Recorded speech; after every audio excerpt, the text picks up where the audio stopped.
जय जय बोले की जय बोले। देखिए स्वामी जी, मैंने ये अनुभव किया है कि इस दुनिया में एक बात तो ये होती है कि जो ज्ञान हम दुनिया को दे रहे हैं, तो एक ज्ञान तो ये है कि कुछ पाने के लिए दिया जाता है,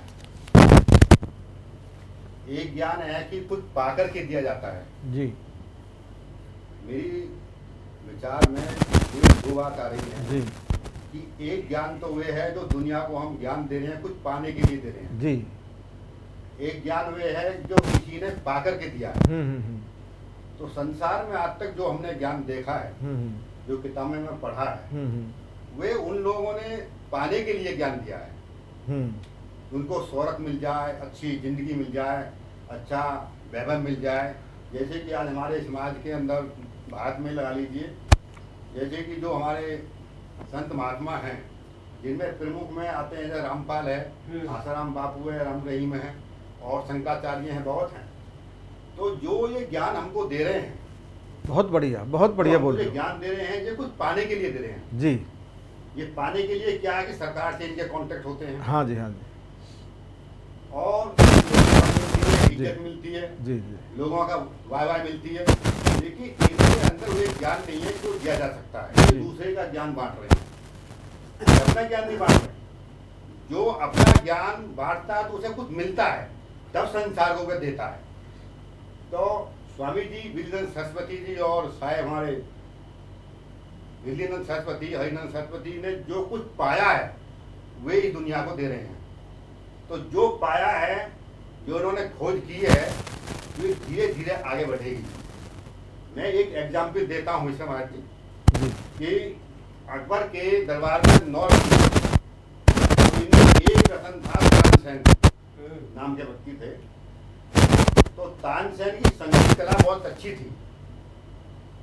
जब वे संगीत बजाते थे तो अकबर ये महसूस करता था कि भाई तानसेन के सिवा इस धरती पर कोई गान संगीत अच्छा नहीं हो सकता। तो वे अगर तानसेन को बहुत अच्छा मानते थे कि यही आज की दुनिया में सबसे श्रेष्ठ गाने वाला है। लेकिन एक दिन अकबर जब सो रहा था तो उसे कुछ अनुभव हुआ कि बिना गुरु के ज्ञान नहीं होता है, गुरु होना बहुत जरूरी है। तो सुबह उठा और दरबार लगा और अकबर दरबार में कहने लगे कि भाई तानसेन जी, कोई तुम्हारे गुरु जी हैं? तो उन्होंने कहा हैंगे, क्या जिंदे हैं या मर गए? कह जिंदे हैं। कह कहाँ पर हैं? कह वृंदावन में रहते हैं। कह क्या नाम है? कह हरिनंद। कह तो हम जैसी आपकी गायन विद्या है, जो आप संगीत गाते हैं, तो हमको ऐसे लगता है कि आपके सिवा कोई नहीं। लेकिन गुरु में अंदर कोई कला अलग होगी, तो हम देखना चाहते हैं आपको।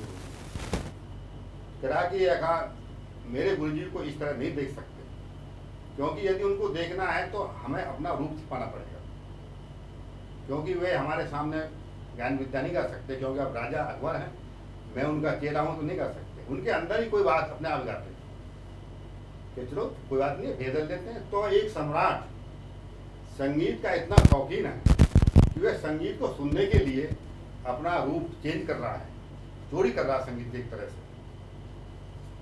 दोनों पहुंच जाते हैं हरिनंद जी वहां, और चांस की बात थी, उसी दिन रात को उन्होंने अपना संगीत उठाया।